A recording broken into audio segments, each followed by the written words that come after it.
Hello students, welcome back to physics पे Shubham sir. ये एक छोटा लेक्चर मैं बना रहा हूँ 11th फिज़िक्स के बच्चों के लिए। ये स्पेशली महाराष्ट्र बोर्ड के बच्चों के लिए लेक्चर है। हेडिंग पढ़ो क्या लिखा है, important topics of 11th physics needed for 12th physics. तो अपना 12th का पोर्शन स्टार्ट हो रहा है स्टेट बोर्ड का, महाराष्ट्र बोर्ड का। तो उनके वो बच्चों के लिए मैं ये वीडियो बना रहा हूँ कि तुमको 11th के कौन कौन से टॉपिक्स आने ही चाहिए। और मुझे इसके लिए कॉमेंट्स भी करके पूछा बच्चों ने कि सर 11th के टॉपिक्स बताओ।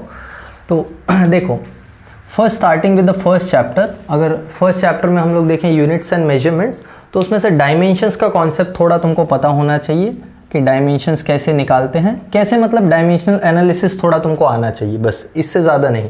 बाकी और कुछ भी नहीं मैं बोल रहा हूँ फर्स्ट चैप्टर से, सिर्फ डायमेंशंस तुमको अच्छे से आने चाहिए, ठीक है। डायमेंशनल एनालिसिस यूज़ करना, जैसे रिलेशन वगैरह इस्टेब्लिश करने के लिए हम लोग यूज़ करते थे ना डायमेंशंस, तो डायमेंशंस आने चाहिए, ये बात पकड़ लो। डायमेंशंस जैसे भी तुम निकालते हो डायमेंशंस, वो तुमको पता होना चाहिए। फिर डायमेंशंस में मैं तुमको बोल देता हूँ क्या क्या एप्लीकेशंस ऑफ डायमेंशंस, ठीक है। स्पेशली ये इसके एप्लीकेशंस, ठीक है, जिसमें से एक एप्लीकेशन ज़्यादा इंपॉर्टेंट है, वो है एस्टैब्लिशिंग द रिलेशन। बाकी तो दो इतना ज़रूरी नहीं है। दूसरा, सेकेंड चैप्टर पे जब हम लोग आएँ तो वो है वेक्टर्स। वेक्टर्स में तुमको सब कुछ आना चाहिए, पूरा vector algebra A to Z तुमको आना चाहिए, क्योंकि हर एक चीज़ का यूज़ तुमको 12th में आने वाला है, कुछ भी बचेगा नहीं। चाहे वो तुम्हारा वेक्टर्स का मैग्नीट्यूड निकालने का तरीका हो, चाहे डॉट प्रोडक्ट निकालने का तरीका हो, चाहे क्रॉस प्रोडक्ट निकालने का तरीका हो, चाहे पैरेललोग्राम लगाने का तरीका हो या पैरेललोग्राम का फॉर्मूला लगाने का तरीका हो, सब कुछ तुमको काम आने वाला है। चाहे रेजोल्यूशन ऑफ वेक्टर्स हो, स्पेशली रेजोल्यूशन ऑफ वेक्टर्स पे ध्यान देना। तो मैं यहाँ पे लिख दे रहा हूँ रेजोल्यूशन, फिर parallelogram law and vector product. Vector product में दो प्रोडक्ट्स आते हैं, तुमको मालूम है अच्छे से, dot product and cross product.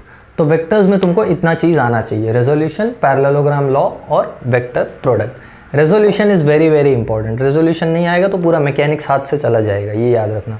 Mechanics मतलब तुम्हारे जो स्टार्टिंग के 7-8 चैप्टर्स हैं ना, वो पूरे हाथ से चले जाएंगे, तो वो मत करना। नेक्स्ट हम लोग बात करें अगर मोशन इन प्लेन चैप्टर की, तो मोशन इन प्लेन चैप्टर से तुमको यूनिफॉर्म सर्कुलर मोशन बहुत अच्छे से आना चाहिए। यूनिफॉर्म सर्कुलर मोशन, क्योंकि तुम्हारा जो पहला चैप्टर चालू होता है महाराष्ट्र स्टेट बोर्ड का जो पहला चैप्टर चालू होता है रोटेशनल डायनेमिक्स, वो स्टार्ट ही इस चैप्टर से होता है या स्टार्ट ही यूनिफॉर्म सर्कुलर मोशन से होता है। याद रखना, तुमको यूनिफॉर्म सर्कुलर मोशन सिर्फ आधा दिया है मोशन इन प्लेन में, यानी 11th में। बाकी का आधा तुमको 12th में दिया हुआ है। ये गाड़ी वाड़ी थोड़ा ज़्यादा जा रहा है, इसलिए मैं रुक जा रहा हूँ बोलते बोलते, ठीक है। तो यूनिफॉर्म सर्कुलर मोशन, ये बहुत अच्छे से आना चाहिए तुमको। यूसीएम के बारे में सब कुछ, ठीक है। अभी मैं सिर्फ टॉपिक्स बता रहा हूँ, उनके अंदर क्या है वो मैंने एक्सप्लेन कर रहा हूँ। कभी तुमको लगेगा कोई टॉपिक इसमें से देखना, कोई टॉपिक अगर नहीं पता है तो उस पर अगर ऑलरेडी वीडियो बनाया होगा तो वो देख लेना, या फिर अगर तुमको स्पेशल वीडियो चाहिए तो बता देना, मैं इन टॉपिक्स में से किसी भी टॉपिक पर वीडियो भी बना दूंगा, ठीक है, जैसे तुम्हारा रिक्वायरमेंट रहेगा। नेक्स्ट अगर हम लोग जाएँ लॉज ऑफ मोशन चैप्टर में, तो लॉज ऑफ मोशन चैप्टर में तुमको एक कॉन्सेप्ट पता होना चाहिए बहुत अच्छे से, एंड दैट इज टॉर्क, है ना। टॉर्क का कॉन्सेप्ट तुमको बहुत अच्छे से पता होना चाहिए। टॉर्क और कपल दोनों, इसी टॉर्क को तुमको मालूम है नाम कपल भी होता है। तो टॉर्क और कपल, ये दो चीज़ तुमको पता होना चाहिए, बहुत अच्छे से पता होना चाहिए। और अगर तुम एंट्रेंस यानी JEE नीट का बात कर रहे हो, मैं सिर्फ स्पेसिफिकली JEE नीट का बात कर रहा हूँ, तो तुमको सेंटर ऑफ मास का भी कॉन्सेप्ट पता होना चाहिए। Centre of mass for JEE NEET, समझ में आया? तुमको अगर JEE नीट का प्रिपरेशन करना है तो उसके लिए तुमको सेंटर ऑफ मास का कॉन्सेप्ट पता होना चाहिए, जो motion in plane laws of motion chapter में आता है।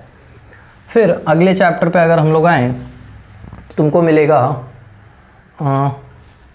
अच्छा मैं यहाँ हेडिंग डालता चलूँ क्या, first chapter, second chapter, third chapter. ध्यान दो, ये फर्स्ट चैप्टर हो गया, ठीक है। ये फर्स्ट चैप्टर से ये तुमको पता होना चाहिए, सेकेंड चैप्टर से ये तुमको पता होना चाहिए, थर्ड चैप्टर से ये तुमको पता होना चाहिए, फोर्थ चैप्टर से ये तुमको पता होना चाहिए, ठीक है। अभी क्लियर है। फिफ्थ चैप्टर देखो, फिफ्थ चैप्टर में एक ही इंपॉर्टेंट टॉपिक तुमको पता होना चाहिए, दैट इज़ फ्रिक्शन। बाकी इलास्टिसिटी वगैरह वो सब 11th में ही लिमिटेड है, 11th के आगे तुमको 12th में कहीं नहीं दिखाई पड़ेगा वो, ठीक है।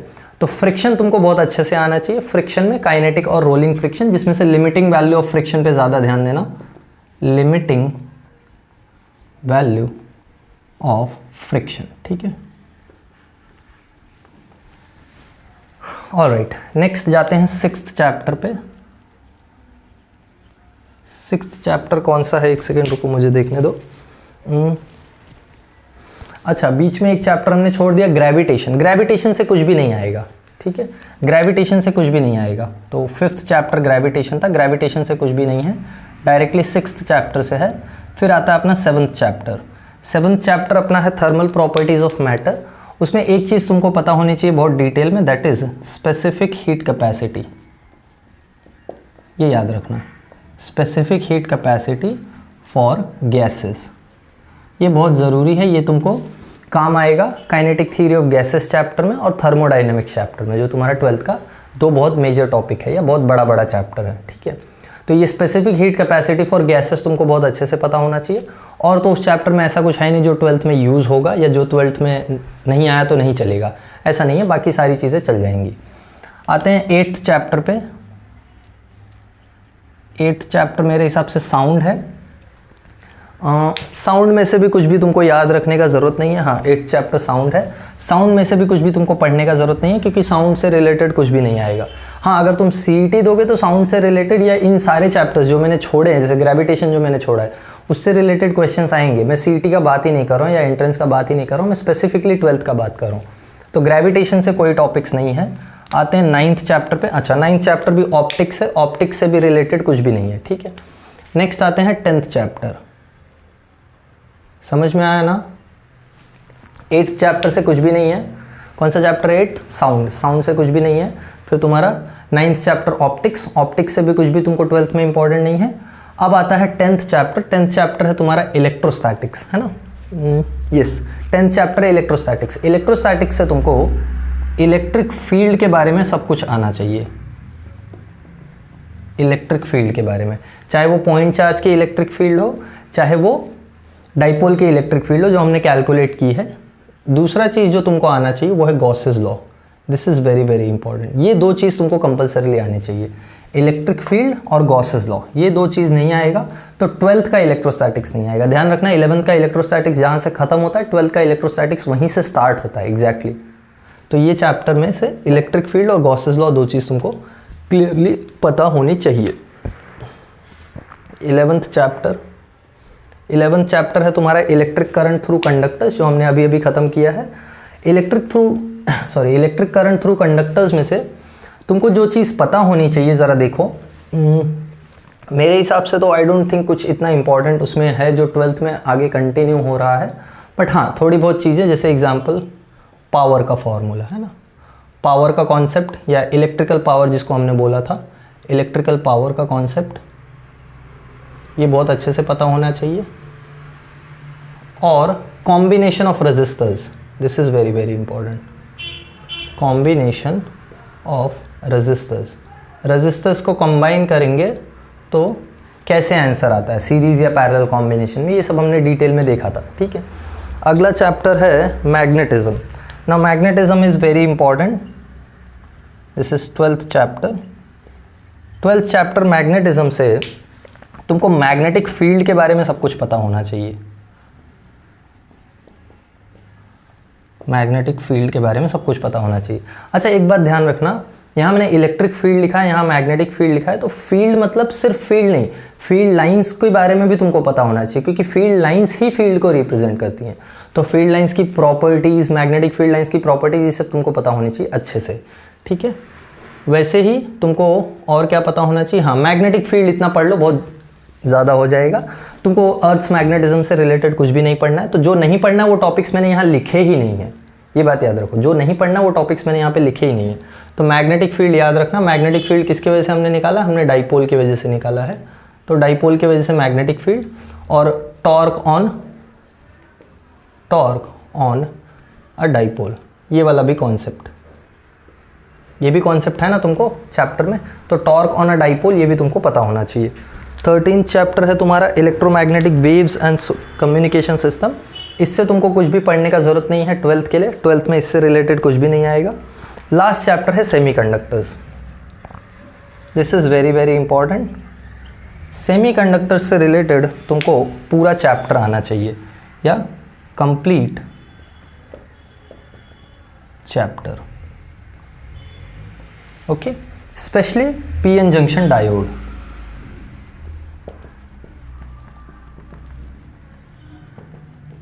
ठीक है। पूरा चैप्टर तुमको पता होना चाहिए सेमीकंडक्टर से रिलेटेड, क्योंकि जो सेमीकंडक्टर है वो पूरा एक ही चैप्टर होता है, उसको तुम्हारे सिलेबस में 2 पार्ट में डिवाइड कर दिया, आधा 11th में कर दिया, आधा 12th में, या ऐसा बोलूँ कि 30% 11th में कर दिया, 70% 12th में कर दिया है। तो ये जहाँ ख़त्म होगा या इस कॉन्सेप्ट को यूज़ करके 12th का पूरा सारा टॉपिक्स है।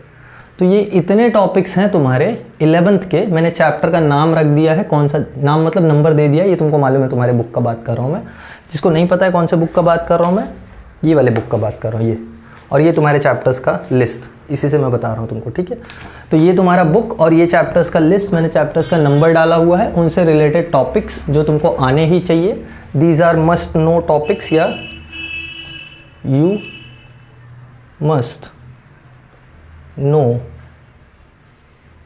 Above concepts. समझ में आया? ये बात याद रखना।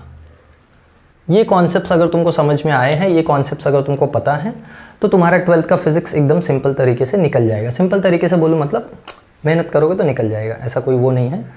तो you must know these concepts. अगर ध्यान से देख लो, इन कॉन्सेप्ट्स में से किसी भी कॉन्सेप्ट में तुमको डाउट है तो उसका डाउट तुम क्लियर करवा सकते हो, कोई प्रॉब्लम नहीं है। मुझे बोलो स्पेशली ये टॉपिक में मेरे को डाउट है सर, तो मैं उस पर वीडियो बना दूंगा, या फिर उस पर ऑलरेडी कोई वीडियो बना है तो उसका लिंक मैं दे दूंगा, ठीक है। ऑफ कोर्स टाइम मिला तो मैं वीडियो ही बनाऊंगा, बट अगर इन वर्स्ट केस नहीं पॉसिबल हो रहा है तो मैं तुमको लिंक भी दे दूंगा, क्योंकि इन सारे टॉपिक्स पे मैंने वीडियोस बना दिए हैं। तुम्हारा पूरा 11th मैंने पढ़ा दिया है, तो don't worry about that. But हाँ, remember you should know these topics. तो आई होप तुमको समझ में आ गया, आइडिया लग गया कि तुम्हारा क्या प्रिपरेशन है, तुमको कितना पता है। तो उस हिसाब से आगे बढ़ो। कुछ टाइम जो है तुम्हारे पास बचा हुआ 12 चालू होने के पहले, वो अच्छे से इसमें यूटिलाइज करो और सब कुछ पढ़ लो, ठीक है। So I will see you all in next video. Bye everyone, have a good day.